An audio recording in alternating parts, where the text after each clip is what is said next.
আসেন ওই রসুল যে কিয়ামতের মাঠে পর্যন্ত আমাদের জন্য চোখের পানি জড়াবে। এর আদর্শ শিখবো। হ্যাঁ, সবচেয়ে বড় আদর্শ নামাজ।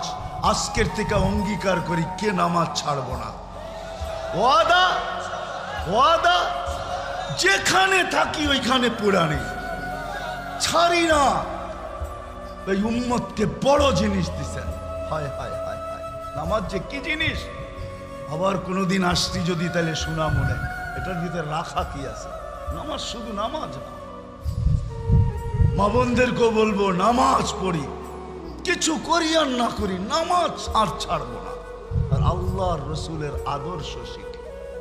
একটা আদর্শ যদি শিখতে পারি আর নিজের জীবনের সঙ্গী বানাইতে পারি, ইমানের সাথে যদি কবর পর্যন্ত পৌঁছতে পারি, তো এই বর্তমান সময় আল্লাহ রসুলের ওয়াদা, মান তামাসসাকা বিসুন্নতি ইনদা ফাসাদি উম্মতি ফালাহু আজরু মিয়াতি শহীদ। 100 শহীদের মালা নিয়ে আল্লাহ রসুল স্বাগত জানাবেন। শিখবো তো? হ্যাঁ হ্যাঁ, কাদের কাছ থেকে শিখবেন? নেটের থেকে? কাদের থেকে? হ্যাঁ, ওটাও আল্লাহ কোরআনে বলে দিছে, উলুল আমরি মিনকুম। একদিন আমার নবী থাকবে না, কিন্তু আমার নবীর উত্তরসূরি থাকবে, আমার নির্বাচিত লোকগুলা থাকবে, যাদেরকে আমরা নির্বাচিত করছি। 4 ভাবে নির্বাচিত। আমাদের কার্ডে 4 স্টার আছে। 4 স্টার। কয় স্টার? হ্যাঁ, আল্লাহর কোরআন হাদিস দিনকে সুরক্ষিত করার জন্য 4 বাহিনী আল্লাহ নির্বাচিত করছেন। আওরাসনাল কিতাব, মক্তবালাদেরকে নির্বাচিত করছেন অক্ষরকে সুরক্ষিত করার জন্য, কারীদেরকে নির্বাচিত করছেন অক্ষরকে সুরক্ষিত করার জন্য। এদের সামনে অক্ষরকে উল্টা পড়ার ক্ষমতা রাখে না, মাখরাজের বাহিরে পড়ার ক্ষমতা রাখে না, যে পড়বে তাকেই ধরবে।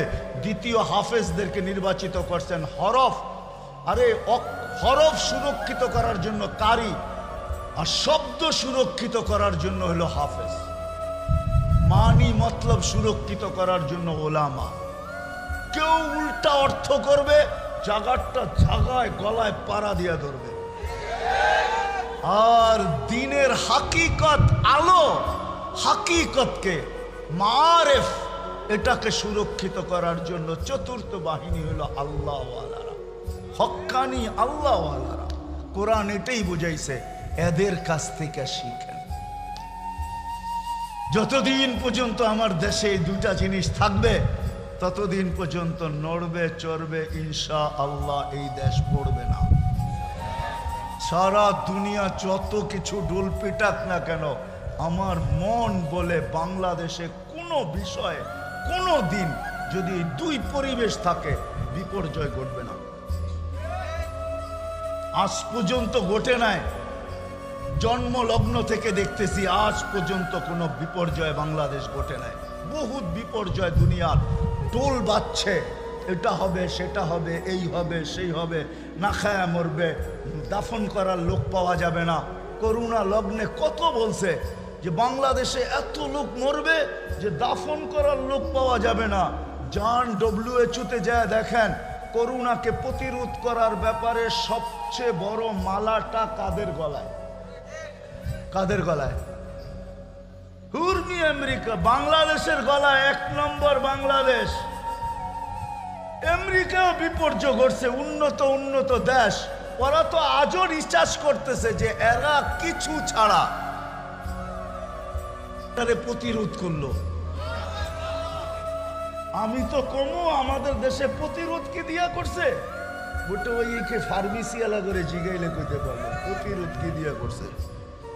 প্রতিরোধ ভ্যাকসিন তো পড়ে আসছে। বাংলাদেশের মতো একটা অসচেতন দেশ মাস্কেও পড়ে নেয়, জিগাইলে কইতো টেলিভিশনে তো এত বড় বড় দেখায়, নাকের ছিদ্র তো এত বড় না, এটা যাইব কোন দিক দিয়া? আবার যদি জিগাই তো মুখ দিয়া যাইব, সারাদিনই তো পান চাবাই, বিড়ি খাই, সিগারেট খাই, কোন দিক দিয়া যাইব? ঠিক না? হ্যাঁ, বাংলাদেশে কোনো বিপর্যয় ঘটে নাই। করোনায় যেই কজন মারা গেছে এটারে মরা বলে না। যেরকম ডোল পিটাইছিল, আমি নাম বলবো না, নাম বলতে পারি, যেই ডোল পিটাইছে যে দাফন করার লোক পাওয়া যাবে না। আলহামদুলিল্লাহ, উল্টা আমরা যাইয়া বিভিন্ন দেশে দাফন করে দিয়েছি। বিশ্বাস হয় না? আমার কাছে রিপোর্ট আছে। আমি তো করোনার সময় আমেরিকাতে ছিলাম, আমি জানি বাঙালিরা কটা সেন্টারের ভিতরে দাফন করছে। মেরে দোস্ত, বাংলাদেশে দুটা পরিবেশ যতদিন থাকবে, একটা মসজিদ মাদ্রাসার পরিবেশ। মসজিদ মাদ্রাসার নড়বে চড়বে পড়বে না ইনশাআল্লাহ। হ্যাঁ, যদিও মিডিয়ায় চর্চা চলতেছে 9 নম্বর আসবে, 8 নম্বর আসবে, আমি বলতে পারি 10 নম্বরও আসতে পারে, কিন্তু দেওয়াল ব্যাধ করলে না তারপরে যায় বিপর্যয় ঘটাবে। যদি দেওয়াল বল ব্যাধ না করতে পারে তাইলে হয়তো পিছে যাবে, নাইলে স্লিপ কেটে ডাইনে বামে যাবে, আমরা ভিতরে একটু লাড়া খায়া ঠিকই থাকি ইনশাআল্লাহ। 7.8 আইসা যখন একটা কুরের ঘর ফালাইতে পারে না, তাহলে 10 নম্বর আইসা আর কি ফালাবে, ঠিক না? এই জন্য দুটা পরিবেশ ধরে রাখবো। তো একটা কি মসজিদ, এটা হলো 1 নম্বর, আর 2 নম্বর হলো এই কোরআনী মজলিস। আমি 99টা দেশ দেখা আমার দেশকে নিয়ে আমি গৌরবে, আমার বুকটা, আমার ভিতরের কলিজাতে কত বড় আপনি জানেন না। আমি 99 দেখা তুলনা করতে পারতেছি যে আমার দেশ কি, মাটি কি, মানুষ কি। রাত্র বাজতে চলছে এখন 11:35, চতুর্দিকে কাদা। এমপি মহোদয় কাদার ভিতর দিয়ে সাঁতরায় আসছে।